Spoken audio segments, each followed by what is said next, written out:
গোটেই ৰাতি 4টা বজাত হাতী আহি এনেকুৱা দুখীয়া মানুহ আমি ডেইলি হাজিৰা কৰি খোৱা মানুহ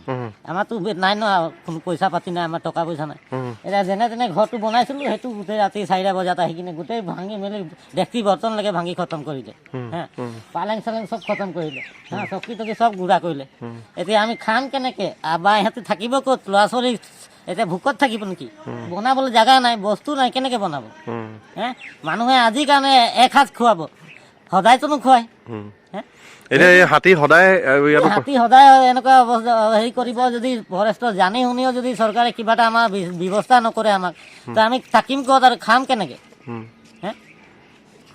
আমাৰতো এইটো সিদ্ধান্ত ল'ব লাগিব না ৰাতি হাতী অহাৰ সময়ত ফৰেষ্টে কোনো ব্যৱস্থা নলয় ফৰেষ্টৰ ব্যৱস্থা ফৰেষ্টৰ ভাঙাৰ পিছত ফৰেষ্টৰ আহি পিনে ৰাতিপুৱালৈকে থাকিলে নহা নহয় আহিছে ইহঁতি আহি পিনে ইয়াত 2 ফুৱা ইয়াতে ৰাতিপুৱা থাকিলে ইহঁতিয়ে খেদিলে হাতীটো সেইটো মিছা কথা নাই কোৱা কিন্তু হ'লেও ভঙাৰ পিছত আহিলে কি হ'ব পুলিচটো সদায় কেছ হৈ যোৱাৰ পিছতে আহে মাৰ্ডাৰ হোৱাৰ পিছতে পুলিচ আহে হা কিন্তু সেনেকুৱাই ফৰেষ্টৰো হয় কিন্তু আমিতো এনেকুৱা আমিতো নাজানো না এতিয়া হাতী আহিব যে আমি আগতীয়াকৈ জনাম বুলি জনা হ'লেহে আমি গৈ পিনে জনাম হাতী কেতিয়া আহে কেতিয়া কথা দুটা ঘৰ ভাঙিলে এতিয়া আমাৰ মোৰ শ্বশুৰ বুঢ়া ঘৰটো ভাঙি দিলে বুঢ়াটো বেচেৰা অকলে কাম কৰে বুঢ়ীটো বেমাৰী ছোৱালী এজনী আছে